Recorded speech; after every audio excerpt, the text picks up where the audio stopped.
తక్కువలో ఎక్కువ పోషకాలు ఇచ్చేది గుడ్డే నెంబర్ 1, ఎంతకంటే లేదని అనుకుంటారు.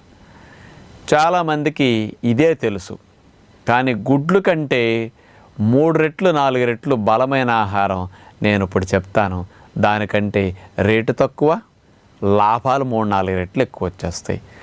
ఆ లాభాన్నిచ్చే గుడ్డు కంటే 3 రెట్లు ఎక్కువ బలాన్నిచ్చే గుగ్గిళ్ళు మీ బిడ్డలకు పెట్టండి, ఇంకా మంచిదన్నమాట. కొంతమంది మీరు చప్పగా పిల్లలకి మొలకలు లాంటివి పెట్టినా తినరు, అసలు ఇష్టపడరు, మీకు ఇష్టం ఉండదు. కాబట్టి ఫ్యామిలీ అంతా ఇక మొలకలు తినకుండా మానేస్తారు. కానీ వీళ్ళ బలమని మొలకలు తినలేకపోయినా వాళ్ళకి గుడ్లు బలమని మీరు గుడ్లే పెడుతూ ఉంటారు. అలాంటి వారు పచ్చి మొలకలు తినకపోతే పిల్లలకి మానేసి మళ్ళీ గుడ్లు పెట్టడం కంటే గుడ్లు కంటే 3 రెట్లు బలమైన గుగ్గిళ్ళలాగా చేసి మీరు పెట్టేస్తే మరి ఖర్చు తక్కువలో అంత ఎక్కువ లాభం వస్తుంది అన్నమాట.